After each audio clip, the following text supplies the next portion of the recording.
Good morning students. आज अपने tropical desert climate zone के बारे में स्टडी करेंगे। तो पिछले टॉपिक में अपने सहारा मरुस्थल के बारे में देखा था। आज अपने ट्रॉपिकल डेजर्ट क्लाइमेटिक जोन के बारे में देखेंगे। तो सबसे पहले इसकी पोजीशन। तो जो ट्रॉपिकल डेजर्ट क्लाइमेट जोन है उसकी जो पोजीशन है वो उष्ण मरुस्थलीय शुष्क जलवायु के रूप में 15 से 30 डिग्री अक्षांशों के बीच में भूमध्य रेखा के दोनों ओर महाद्वीपों के पश्चिमी भागों में स्थित है, जैसा कि अपने मैप में देख सकते हैं। तो ये क्या है, दोनों ओर महाद्वीपों के पश्चिमी भागों में स्थित होते हैं और इसके अंतर्गत एशिया के थार, सिंध, दक्षिणी बलोचिस्तान, अरब प्रायद्वीप और अफ्रीका का सहारा एवं कालाहारी तथा उत्तरी अमेरिका का पश्चिमी मरुस्थलीय भाग एवं दक्षिणी अमेरिका के अटकामा तथा ऑस्ट्रेलिया के पश्चिमी मरुस्थल को सम्मिलित किया गया है, जैसा कि अपने मैप में देख सकते हैं। अफ्रीका तथा दक्षिणी पश्चिमी एशिया में भी इस जलवायु का सर्वाधिक विस्तार पाया जाता है। अगर देखें तो वर्ष भर या इन रीजन्स में शुष्कता का रहना इस जलवायु की प्रमुख विशेषता पाई जाती है।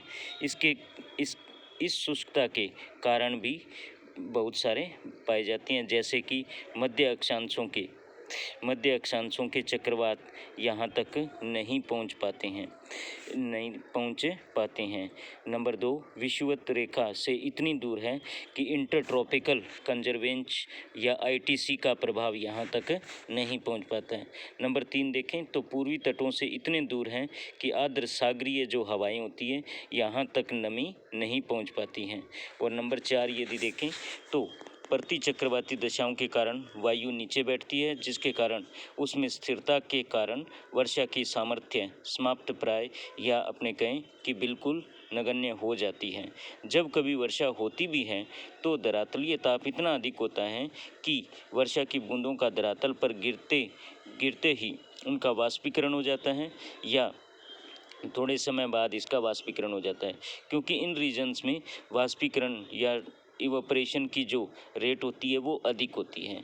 इस तरह उष्ण शुष्क रेगिस्तानी जलवायु वाले प्रदेश वर्षा विहीन होने के कारण जीव जगत या वेजिटेशन के लिए भी प्रेरणादायक नहीं होते हैं। तो सबसे पहले अपने देखिए इसकी पोजीशन। तो पोजीशन में देखें तो एशिया के और अफ्रीका एवं अमेरिका के जो दक्षिणी पश्चिमी भाग हैं वो इसके अंतर्गत आते हैं। नंबर 2 पर अगर इसकी विशेषता देखी जाए तो टेम्परेचर है। तो टेम्परेचर यहाँ पर क्या है कि टेम्परेचर में विभिन्नता पाई जाती हैं। सर्दी एवं गर्मियों का जो टेम्परेचर होते हैं उनमें विभिन्नता यहाँ देखने को मिलती है। तापमान में वार्षिक वितरण के आधार पर 2 मौसम यहाँ पाए जाते हैं, ग्रीष्मकाल एवं शीतकाल। ग्रीष्मकाल का जो औसत तापमान है वो 30 से 35 डिग्री के बीच में रहता है एवं दोपहर के समय तो यहाँ का टेम्परेचर जो है वो 48 या 50 डिग्री सेंटीग्रेड के लगभग भी पहुंच जाता है। ऑस्ट्रेलिया के जो रेगिस्तान के पश्चिमी भाग में लगातार 64 या 65 डेज तक जो टेम्परेचर होता है वो 40 डिग्री से ऊपर भी चला जाता है एवं 150 दिनों तक यहाँ का टेम्परेचर 32 डिग्री सेंटीग्रेड से भी ऊपर नोट किया जाता है। तो अपने देखते हैं कि 64 डेज तक तो यहाँ का टेम्परेचर 40 डिग्री या इससे ऊपर भी जाता है और 150 डेज तक यहाँ का टेम्परेचर 32 डिग्री सेंटीग्रेड से भी ऊपर अंकित किया जा सकता है। इसके विपरीत रात्रि का जो तापमान होता है वो डाउन आ जाता है या कुछ गिर जाता है, जिसके कारण जो वेजिटेशन या जो एनिमल्स होती हैं उन्हें कुछ रिलीफ मिलता है। अरिजोना के फोनिक्स में दोपहर का जो टेम्परेचर होता है वो 40 डिग्री से भी ऊपर चला जाता है तथा रात्रि का जो टेम्परेचर होता है 24 डिग्री सेंटीग्रेड तक गिर जाता है। वर्जीनिया में अब तक 58 डिग्री सेंटीग्रेड का उच्चतम तापमान अंकित किया जा चुका है। इस तरह संयुक्त राज्य अमेरिका का जो हायर टेम्परेचर है वो कैलिफोर्निया जो डेजर्ट है उसकी डेथ वैली में 56.4 डिग्री सेंटीग्रेड तक अंकित किया जा चुका है। और शीतकाल में भी दिन के समय का जो टेम्परेचर है वो 15 एवं 20 डिग्री सेंटीग्रेड तक बना रहता है और कभी कभी यह टेम्परेचर 27 डिग्री सेंटीग्रेड तक पहुंच जाता है, लेकिन रात्रि में तापमान अधिक गिर जाता है जो लगभग 10 डिग्री सेंटीग्रेड के आसपास भी पहुंच जाता है। तो रेतीले धरातल के कारण तापमान में विकिरण के कारण कभी कभी इतनी गिरावट हो जाती है कि तापमान -3 डिग्री सेंटीग्रेड तक भी पहुंच जाता है। तो टेम्परेचर की जो फ्लैक्चुएशन है वो इन एरियाज़ की या इन साइट्स की विशेषता है।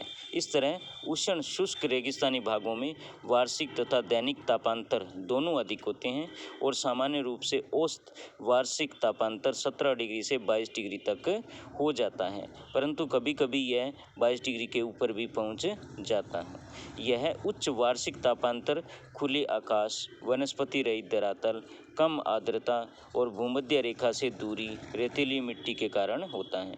तो यह जो टेम्परेचर है उसके कई कारण हैं, जैसे तापांतर, खुला आकाश, वनस्पति रहित धरातल, कम आर्द्रता, भूमध्य रेखा से दूरी एवं रेतीली मिट्टी के कारण। दैनिक तापांतर जो होता है वो 22 से लेकर 28 डिग्री सेंटीग्रेड से भी काफ़ी ऊपर चला जाता है और कभी कभी विशिष्ट दिशाओं में भी दैनिक तापांतर 40 डिग्री से भी ऊपर हो जाता है। तो 25 दिसंबर 1878 में ट्रिपोली में उच्चतम तापमान 33 डिग्री तथा न्यूनतम -2.8 डिग्री सेंटीग्रेड अंकित किया गया, जिसके कारण यहाँ का तापांतर 35.8 डिग्री सेंटीग्रेड या 35.8 डिग्री सेंटीग्रेड हो गया। नेक्स्ट यदि बात करें तो एयर प्रेशर। यहाँ उष्ण शुष्क मरुस्थलीय जो जलवायु प्रदेश होते हैं वो उनके ध्रुवोन्मुखी भाग जो होते हैं वो उच्च वायुदाब की पेटी में पड़े रहते हैं पड़ते हैं।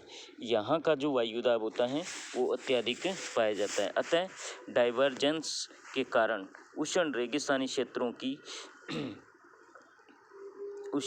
रेगिस्तानी जो क्षेत्रों की वार्षिक वर्षा इतनी कम तथा परिवर्तनशील है कि औसत वार्षिक वर्षा का निर्धारण कठिन कार्य होता है। तो यहाँ का जो वायुदाब होता है वो अत्यधिक पाया जाता है।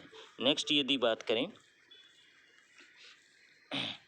एयर की, तो वायु की जो दशाएं होती है वो यहाँ की वायु शुष्क होती है और नमी की कमी पाई जाती है। अपेक्षित आर्द्रता भी यहाँ की वायु में नहीं देखने को मिलती है, जिसके कारण यहाँ की वायु वर्षा को करवाने में असफल रहती है।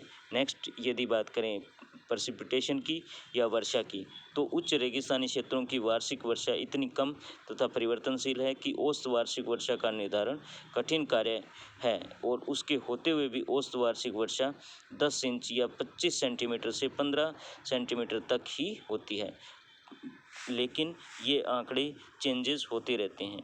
और कितने ही ऐसे क्षेत्र हैं जहाँ पर वर्षा का नाम मात्र से भी कम होती है। सहारा के अधिकांश भागों में वार्षिक वर्षा 5 इंच या 12.5 सेंटीमीटर से भी कम होती है। मिस्र के काहिरा में वार्षिक वर्षा 1.2 इंच, पेरू के लीमा में 2 इंच, ऑस्ट्रेलिया के विलियम क्रिक में 5.4 इंच और एरिजोना में 3.3 इंच एवं दक्षिणी अफ्रीका में होने के कारण प्रति चक्रवातीय दशाएं भी पाई जाती हैं। ऊपर से आकर हवाएं नीचे बैठती है, जिसके कारण उनमें स्थिरता आती है एवं वे शुष्क हो जाती है। परिणाम स्वरूप वे वर्षा नहीं करवा पाती और व्यापारिक हवाओं का भी ध्रुवीय भाग भी इसी प्रदेश में आता है। चूँकि ये व्यापारिक हवाएं उत्तरी पूर्वी या उत्तरी गोलार्ध दिशा से आती है, अतः महाद्वीपों के पश्चिमी भाग तक पहुँचते पहुँचते शुष्क हो जाती है और ग्रीष्म काल में स्थानीय निम्न वायुदाब के कारण कुछ हल्के चक्रवात भी यहाँ देखने को मिलते हैं, परंतु ये भी वर्षा नहीं करवा पाते हैं क्योंकि इनके ऊपर भी प्रति चक्रवातीय संचरण होता रहता है, जिसके कारण वायु में अपेक्षित उठाव नहीं होता है। ग्रीष्म काल में अत्यधिक ऊष्मा के कारण गर्म हवाएं चलती है, जिसके कारण मानव जीवन बहुत ही दुर्भर हो जाता है। सहारा और ऑस्ट्रेलिया के रेगिस्तान उष्णकटिबंधीय महाद्वीप वायु राशि की उत्पत्ति के लिए आदर्श क्षेत्र प्रस्तुत करते हैं। नेक्स्ट यदि देखा जाए तो यहाँ की जो वेजिटेशन है उसमें भी विभिन्नता देखने को मिलती है और जैसे थार एवं सहारा के जो मरुस्थल हैं वहाँ पर विरल वनस्पति देखने को मिलती है और यहाँ वहाँ वनस्पति थोड़ी बहुत ही पाई जाती है। उष्ण मरुस्थलों की जलवायु वनस्पति के विकास के लिए प्रेरक नहीं होती है। यही कारण है कि अधिकांश भाग या तो वनस्पतिहीन होता है, जैसे कि लीबिया या अरब के रेगिस्तान, और यदि वनस्पति हैं भी तो वो झाड़ियों के रूप में पाई जाती है। यहाँ की वनस्पतियाँ विशेष प्रकार की होती हैं जिससे वे ड्रोट का सामना कर सके, और इनकी जड़ें रूट अत्यधिक लंबी होती हैं और इनमें वैस्कुलर बंडल पूरी तरह विकसित पाए जाते हैं ताकि अधिक गहराई तक प्रविष्ट होकर ये इनकी जड़ें नमी को प्राप्त कर सकें। तने की जो छाल होती है वो मोटी होती है और इनमें इनकी जो ऊपरी अधिचरम होती है वो भी मोटी पाई जाती है। पत्तियां या तो पाई ही नहीं जाती या होती हैं तो वे कांटों के रूप में या कटी फटी पत्तियां पाई जाती हैं, जिससे कि वे ट्रांसपिरेशन इवोपरेशन कम से कम कर सकें, यानी वाष्पोत्सर्जन कम से कम हो सके। वनस्पतियां झाड़ियों के रूप में मरु उद्यानों में भी मिलती हैं। कुछ आर्द्र भागों में छोटी छोटी घास भी पाई जाती है, लेकिन ये इतनी रूखी होती है कि पालतू जानवर इनका उपयोग नहीं कर सकते हैं। इनमें कैलोट्रोपिस की डिफरेंट स्पीसीज कैलोट्रोपिस कैपेरिस और